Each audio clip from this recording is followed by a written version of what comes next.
All right, so here we go. So securing our home network. So Perry just said that the an advantage of a wired network is that it's always faster. Colton, what's another one? It's easier to set up. Not to place, like install. I won't say it's easier, but it's inexpensive. Wait, hang on. Oh, inexpensive. Basically, plug it in and play. But if I want to have 10 computers plugged into my network, I now need 10 cords, 10 ports, 10 computers. Whereas with wireless, I can just say, hey, join. You tend to have more problems with internet, more interference, and more, hey, my Wi-Fi is not working. Well, why? It could be interference. It could be the thing turned off. It could be a bunch of stuff. But with a wired, it's a little easier. What's a disadvantage? Peter? It's expensive to run all those cables, especially if you don't have cable channels and stuff like that. You have to put them through the walls. Yeah. Oh, yeah. Going through walls is a pain. Pulling the cable to where you want it to go is a huge pain. What's an advantage of a wireless network, Joseph? You don't have to connect everything to so you can have a bunch of devices. Yep, pretty easy to connect. You can have a bunch of them. What's another one? Another advantage, Nikki? Of wireless. Like stuff like cables, everything. It's just anyone can join in. Yes, and what does that allow one to do? If I don't have a cable connecting my phone to the AP, what can I do in the room? Move. Your name's not Nikki. Move, yes. Allows you to walk around. So that's really cool. What's a disadvantage of a wireless network, Michael? Less secure. Yep. Anything wireless can be hacked, and I think Perry already said faster. Yeah, so a wired network is faster, so a disadvantage of a wireless network is that it's slower.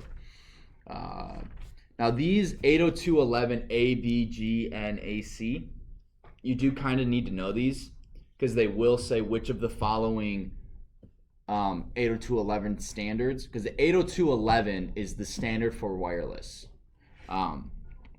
It's the wireless standard developed by the Institute of Electrical and Electronics Engineers. So these are the people that essentially come up with the hardware for how things are going to work and what they do. They don't necessarily come up with the software. But the 802.11 standard you will need to know that.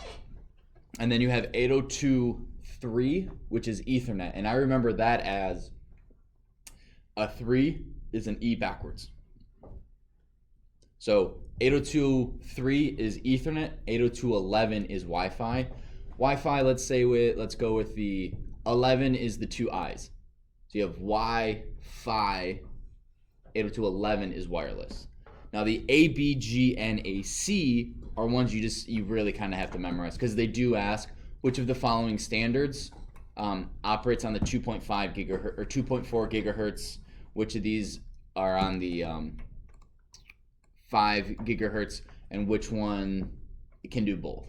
So you will need to know those, or which of the following is the fastest standard. I think right now it's AC. AC is pretty new. In my old book, I don't think it had AC. I think it was just ABGN, but I can't remember.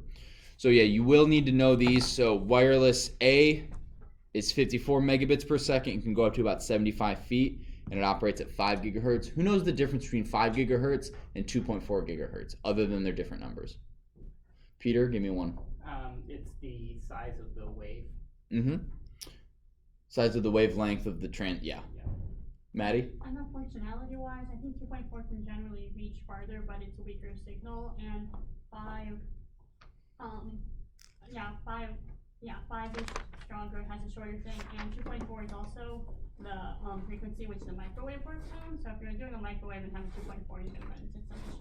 Yeah, so for a while, a lot of like a wireless phone or a cordless phone, home phone, not your cell phone, microwaves, baby monitors. Like a lot of these things go on 2.4 gigahertz. So once Wi-Fi became popular in the house, it started running into a lot of interference from these devices.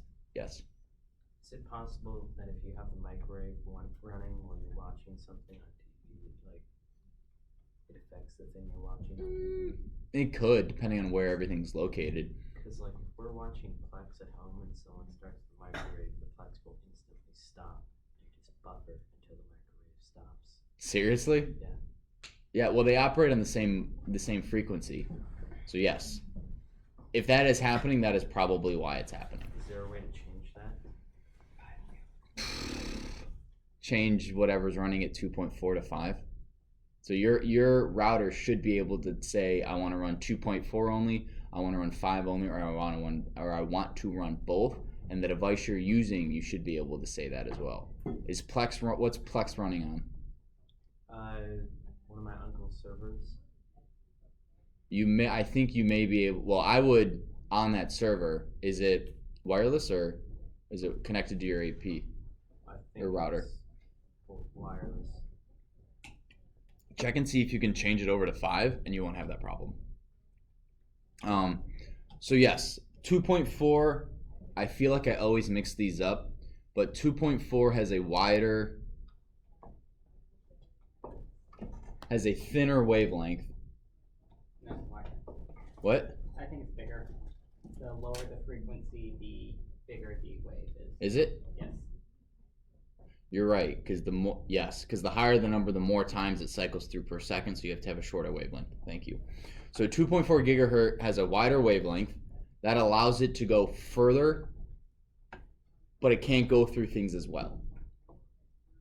So in a house, it may be better if you have a really wide open floor plan with very few walls, try to have stuff on 2.4. Whereas if you have a house that's older and you have a lot of walls, it may be better to bump it up or change it to 5 gigahertz. 5 gigahertz has a shorter wavelength, and that allows it to penetrate through things better, but it can't go as far. The way I think about it is gamma rays have really, really, really, really, really small wavelengths, right? Are you guys familiar with the electromagnetic spectrum? Mm-hmm. At one end, you have gamma rays. Right, those are like the highest energy electromagnetic waves we know of. I think they're up there. They're at least up there. Those are like what turned the Hulk or Bruce Banner into the Hulk, right? Those have a really, really short wavelength, so they have a lot of high energy, and that energy is what kills you. That it's called ionizing radiation, and what that will do is that the energy knocks off electrons from the atoms in your body, which turns them into ions, which causes them to freak out, which causes them to die, which causes mutations and all this stuff. So when you're getting bombarded with radio or with gamma radiation or any sort of radiation higher than visible light, that's what it is. It's this ionizing radiation that kills your cells because it's turning everything into your body into a different form of itself, into an ion. And then it can't do the processes it needs to, and then it dies. Fun fact, the sunburn is, I think, your cells committing suicide so they don't turn into cancer.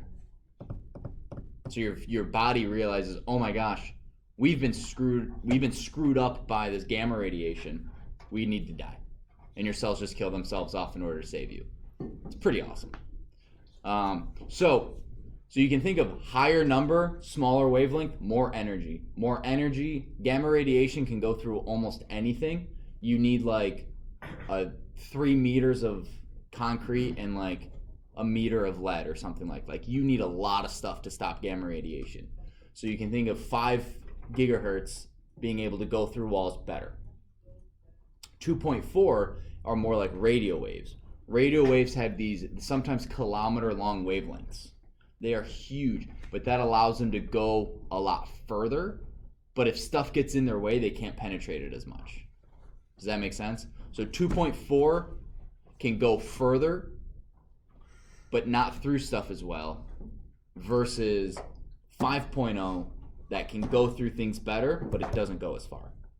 A lot of your stuff, I know on your Surface, you can dictate whether or not it uses 2.4, 5 gigahertz, or auto. I can't remember where it is in the settings, but it's buried pretty deep in there, probably because they don't want you to change it, because then they're like, my Wi-Fi doesn't work. And it's like, no, you're just on 2.4. Our stuff does both. So I think it essentially leaves it up to the device to say we're going to use 2.4 or 5. So that's really important. And so then 802.11b is 11 megabits per second. We're going to go over the difference between megabits and megabytes and why storage is always bytes, transfer rate is always bits. So did I go over that the other day? No. Oh, so when people say, oh, you get 100 megabits per second, that's not 100 megabytes. 100 megabytes is, one song, I'm just going to make up a number. Let's say one song on your phone is 5 megabytes. So if you have 100 megabits internet, you may think, oh, I can download 20 songs a second. No, you can download. So if you have 100 megabit internet, you can download at 12.5 megabytes per second. So you can only download 2.5 songs a second. You divide it by 8. However many bits you have, you divide it by 8, and that's how many bytes you have. So I think I have at my house, they upgraded me, so I have like 200 megabits per second for me and my wife, and it's like overkill. But I can download 24 megs per second. So I could download about 5 songs a second, not 20. Make sense? Why that is, we're going to get over when we get more into transmission speeds, but for now, I just want to let you guys know that. 802.11g, 5.4 megabits per second, 150 feet, 2.4 gigahertz. Most things nowadays operate on the N or AC because it can do both. Your phone can do both. Your computer can do both. So it does not adhere to A, B, or G. It does A, C, or N. I'm not sure which one because it depends on the actual device, but you can set it up, or your computer, your phone, most stuff nowadays is going to be N or AC because it can do both, and especially AC can go a lot faster. Oh, wait. AC is only on 5. I screwed that up. So forget what I just said. Most of your stuff's 802.11n. What's up? I'll bring it back. I do have all the carts in here. Sorry. People coming in, interrupting my classes. It's my boss. I can't get too mad at him. Okay, so a wireless router. Connect to it to get Wi-Fi. Like, there really isn't much. From the router, then the router connects to the internet. So the internet comes to your router. The router then goes to your computer. Okay? Hub, switch, network, adapter. Hubs are not really used anymore. A hub, what it would do is that, like I said the other day, if Peter needed to talk to Michael, everyone would hear about it if you used a hub. Because it just would repeat what Peter said, saying, hey, I'm looking for Michael, he needs to say this. And all the computers would go, I'm not Michael, I'm not Michael, I'm not Michael, until it comes to Michael's computer. Michael will go, hey, that's for me, I'll take it. So it's like leaving a voicemail on every one of your contacts, on every contact in your phone, when you only want to talk to one of them, and it's up to the person to go, that's not me, and hang up. Make sense? So, yes. So how would that apply to using the actual use of a computer? Like, would I say plug an Ethernet into my computer to the hub, then say plug another one from Joseph's computer to the hub, and then we both get internet, or how do we use that to talk? Yeah, well, the hub, hang on. A hub and switch only connect things to each other. So a switch is not a router. A switch does not connect you to the internet.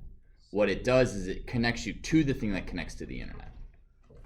So if you take, so at home, right? We'll go with home. You don't get internet from your access point, from your router. You get it from your modem. Now your modem, you guys know what coax cable looks like? It's that little metal spinny thing with the copper, and it will poke you and it will bleed if you're not careful. I'm just kidding. This is from something else. That's where you get your internet from. Your internet goes into your modem, and your modem sometimes is also a wireless router, and it will produce the Wi-Fi. I don't like that, so I have a cable going from my modem to my own personal router, and then that router access point is that is what produces my Wi-Fi signal. There are times when I can connect to my Wi-Fi and it works and I have full strength, but I have zero internet because my modem broke.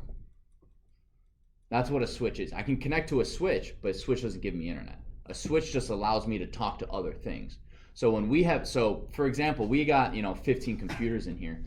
We only have one cable into this room that can get Ethernet, that can get internet. What do?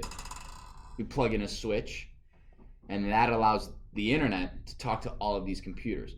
But what on the other end of that cable is, that cable doesn't go to the internet. That cable goes to something else, or it plugs into a router, or it plugs into what's called the demarcation point, and that is where the internet comes from. So the way it works is we have internet coming into, I think, the downstairs building, into a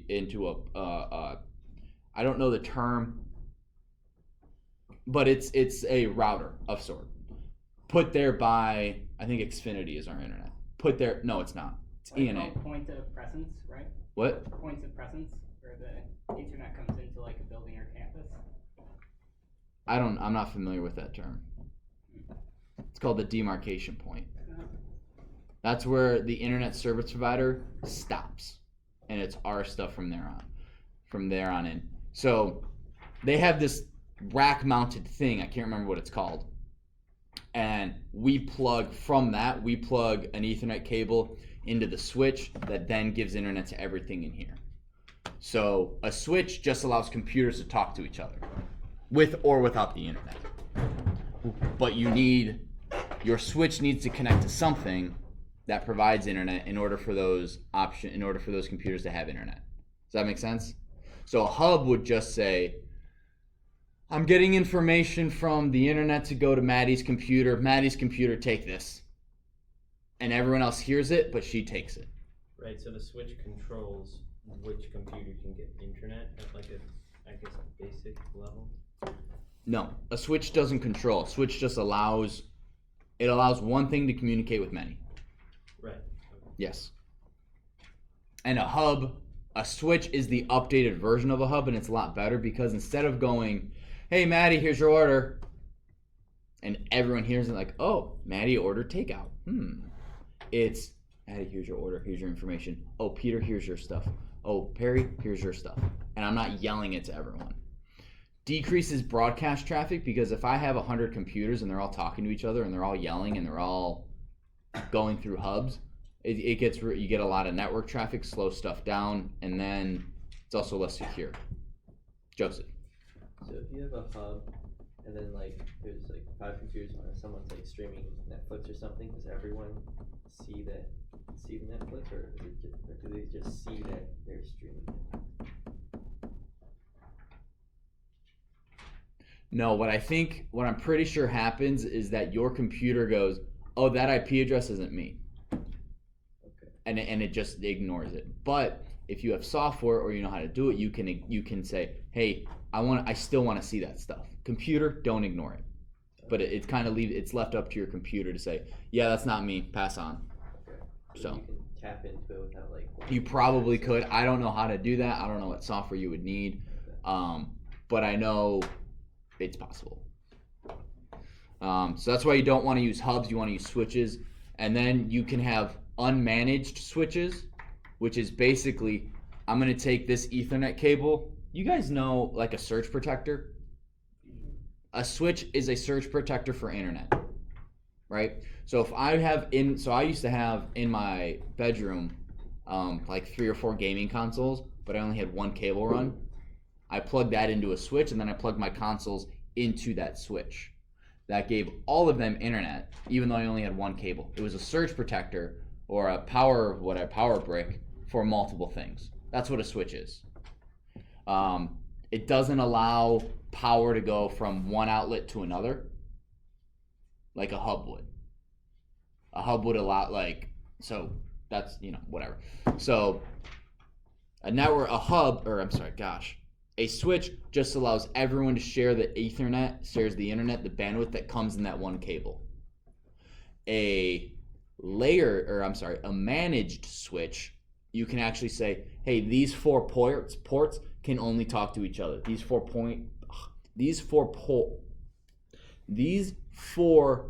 ports can't talk to anyone else. And you can segment them into virtual LANs or VLANs, which we'll get into when we get into more advanced configuration. Like, we'll actually set those up. But that's one way to increase security. And I did go over that last week a little bit. But that's the difference between a managed switch and a unmanaged switch. Unmanaged switches are almost always less expensive if you're getting the same number of ports as a managed switch. But a managed switch allows you to say, for example, hey, these four ports are the student side computers in 203. These ones are the computers in the IT office, and these ones are the guest network that anyone can jump on. But if you're on the guest network, you cannot communicate to anyone on the staff side, and you can't talk to anyone on the student side. So if you're in any one of those groups, you can't talk to someone in another group, but you can still talk to people in that group. Does that make sense? Another way to think of it is a VLAN is a classroom in a building. Who's in English? All right, you English people, you can talk in the classroom, but you can't talk to the math people in the classroom next door. Do you guys have any questions on that? Okay. A network adapter. So a network adapter is similar to this. At least I hope I'm reading it right. Yeah, okay. So you can have this. You can also have USB ones that plug into a laptop, which used to be, I would say, more popular. Almost every website or almost every laptop has one now. But one thing that they do is you can set them up for VPNs or whatever, or you can have, hey, this allows me to connect to my work lab or to my work website when I'm around the world, or my work network from all over. You just plug it in, it runs a thing and goes, okay, instead of using your network interface card in your laptop, you're going to use this, and that will encrypt everything and you'll be a lot better. So those are really cool, and they're very handy. You can buy them, certain ones, for like $15 on Amazon. So you don't need them, but that's just one thing. A network adapter allows you to do things like that. PC card, which is this, and we've gone over that. The wireless N adapter. Yep. These ones are really a network adapter. So we actually have a bunch of these. They just don't look like this. So for your guys' Surface, do you guys have an Ethernet port on your Surface? No. No. So in order to do that, we use a Ethernet to USB adapter. In the book, if you look on 28, you see it has an Ethernet port, and it goes into a weird looking port that typically isn't on laptops anymore. A lot of stuff is just becoming USB-C or USB. So you don't know what those are, but that's about it. Then you got a USB, and then you have a router, which a router is different than an access point, because a router will actually move you around the internet, whereas an access point just allows you to join a network. Per network, you typically have one router, but you can have a bajillion access points, because if I want people to access the network in this room and that room and that room, it's still one network, but they all have it's one network, but they have multiple access points. So yeah, your home only has one router, because don't make that noise. Your home network only has one router, but it could have multiple access points. Mine does. I have two, and you can join my network from two different places, and it creates a mesh network, which is not the same as a mesh topology. A mesh network, and we'll get to this later, is one giant network with multiple access points. typically at your guys' home, you probably only have one router, and that's your one Wi-Fi that everything goes through there. So if you're in your basement and you're like, man, my Wi-Fi is terrible down here because the access point's so far away, you can buy an extender, you can buy something else, or you can buy a whole new system, which is what I did, and to create your own mesh network. And it makes your Wi-Fi range bigger. Yeah, Colton. So are access points for wired networks or wireless networks? Both. Typically, you'll see WAP is a wireless access point. An access point is the generic term. It's a point to access the network. Typically wireless, but it's not. But an access point is not only wired. Every WAP is an access point, but not every access point is a WAP. But yeah. So there's an access point in the ceiling, but technically it's a wireless access point. Yeah, I think technically like any one of these jacks would be an access point because you plug into that and that gives you access to the network. But that will then take you to a switch that then has rules that follows certain stuff. Maddie. So what if you did have two routers? You would have two different Wi-Fi networks. Okay. Even if you named them the same, But even yeah, if still be two, yeah. and that's a big thing. If a lot of people are like, oh, I'll just name them the same thing, give them the same password and whatever. It's like, yes, that can happen, but you will stay connected to one of them until you turn off your Wi-Fi and turn it back on again. So let's say your house is really big, you have two routers, and they're two independent networks. Router, actually, I'll draw this on the board because I like drawing on the board. Oh, and you guys will go over binary, but not today. All right, that's close enough. So if this is your house, I'm gonna be a. Oh, that's like the most complex house I've ever driven in my, or I've ever. That's the most complex house I've ever driven in my life. I didn't know you drove houses. So here is one, and then this one is on the second floor. Oopsie, I might have just broke that marker. So this is access point number 1. This is access point number 2. This one creates that Wi-Fi, and this one's creating, and it's coming down here, son. So these are two separate Wi-Fi networks, and if my phone is going to be this red thing, and my phone is right here, and it's connected to this network, until I get far enough from my phone to go, listen, that Wi-Fi network is too weak, we're gonna drop it, you will stay connected to this one, even though I'm closer. Even if I move here, and it still has enough power, it still has a good enough signal strength, it won't automatically switch. What you would have to do is you have to turn it off, turn it back on again, and then what it would do is it would say, okay, so the signal strength here is 95%, the signal strength here is 65%, I'm gonna go with this one.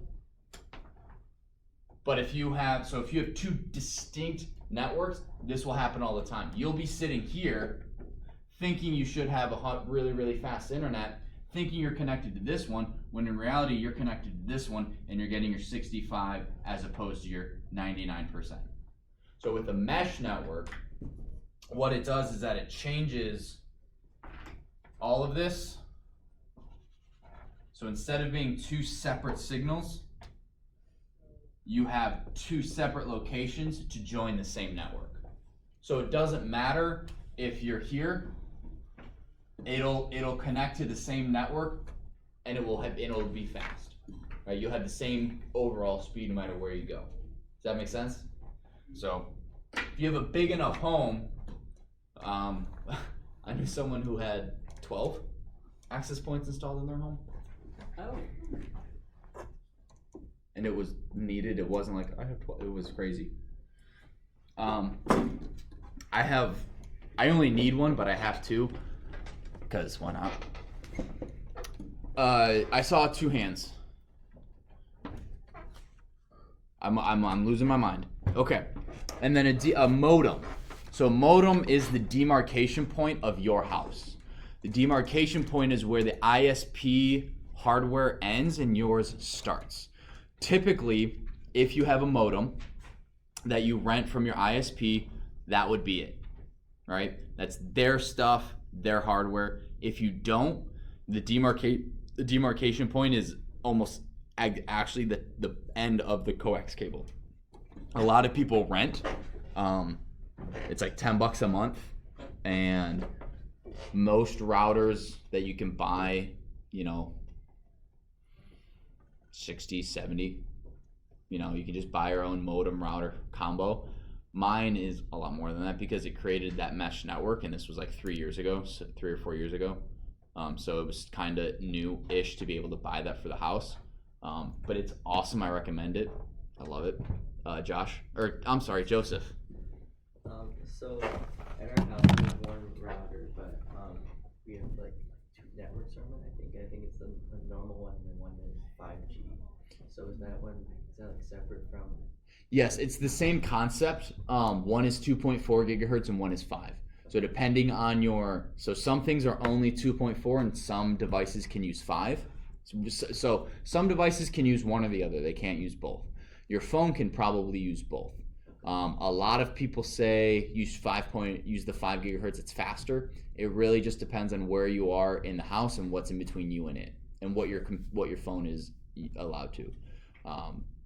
You could jokingly tell your family, "Oh yeah, 2.4 is faster," and then everyone gets off the 5.0 network, and then you have the 5 gigahertz network and you have all that bandwidth yourself. I wouldn't recommend that, but you could.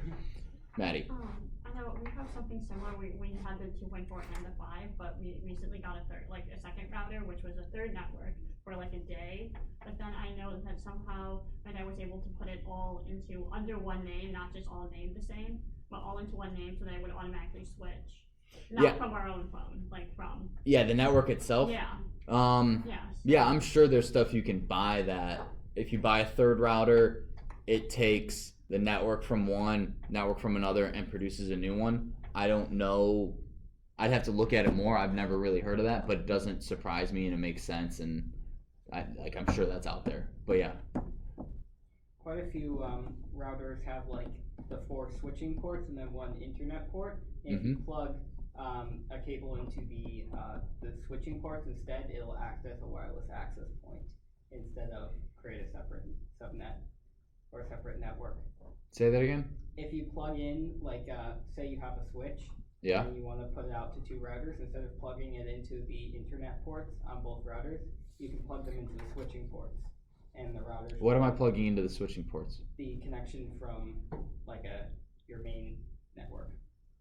So say you have a router and you want to add 2 more access points. Yeah. You can use 2 more routers as access points if you plug in the. Yes, if you put the access points into the router itself, but then you have to configure it into like bridge mode or something like that. So on the routers that you plug into the router on the access point, you have to configure it as a bridge, not as its own router, because it will produce its own access point. It depends on the router, and you certainly can do that. It just some are plug and play, and some do it automatically, some don't. So that is true, but you just have to look into what's called bridge mode. I'm going to skip over some of this because you guys read it and we're running low on time. One thing I do want to go over is changing how to secure your home network. Vast majority of people never change default passwords. So if you were to go home and try to log into your router, you would probably be able to do it because people don't change the default passwords. Typically, the default password is admin and password is guest or password, and boom, you're into the router and I can do whatever I want. I've actually done that to a friend of mine. I'm like, listen, you need to secure your home network. Look at what I just did. He let me on his Wi-Fi, and I was like, dude, you need to change this. And I think he did, like a year later or whatever. But that's actually, did I tell you about how the internet went down like a month before the 2016 election? like a third of the internet went down. Long story short, people didn't change their default passwords. At least this is how I was explained to me. I may be totally wrong. But they did an attack on a server that basically directed traffic to different servers, and it was the traffic cop, right, saying you can go, stop, you can go. And when that traffic cop server disappeared, no one could get anywhere, and everything locked down, or got locked, and you couldn't get to like a third of the internet. And the way they did that is they used the default passwords to log into devices, and then they used those devices to send messages to that one server. So hundreds of thousands of devices were sending images to one server. Normally it can do that, but not at that speed. It's like if all 9 of us were trying to get through that door, and that door allowed 1 person per second through, and all 10 of us hit it in 1 second, we'd get stuck. So you do need to change the factory default passwords for anything ever. Period. I don't care. Change your default password. If you don't, people like me, well, people not like me, people who know more than me and are not nice can mess with your network. Change the default SSID. This is the fun one because this is where you get to name your Wi-Fi network. I've seen like the Promised Land. Drop it like it's hotspot. Bill Nye the Wi-Fi. Really? The Land Before Time. Bruce Router. None. All right. I still got 2 minutes, guys. Yes, I think I do. So that's fun. Do that. Turn encryption on. You do want to have a password to your Wi-Fi. You do not want to have it unsecured, because what could happen is I could come to your house if I knew, let's say I knew Nikki was a high value target, right? I know he's a banker and he's got lots of money, right? He knows what he's doing. What I could do, if I know he doesn't have a secure Wi-Fi network, I could go to his house. I could plug something into a wall, put it behind his couch, if he's a buddy of mine, right, or whatever. I could leave it there and just have it transmit information to me, right? Without him knowing, just because I was like, join the network, boom. This is why you get warnings at Starbucks and McDonald's that this is an unsecure network. Turn off SSID broadcast. That just basically says you have to type in the name of the Wi-Fi network to connect to it. So at home, it's not the most feasible, because if you have friends coming over, like, what's the Wi-Fi password? Oh, it's blank, here's the password, as opposed to having them type it in. And then lastly, enable MAC address filtering. This would be, darn it. All right, so we're gonna go over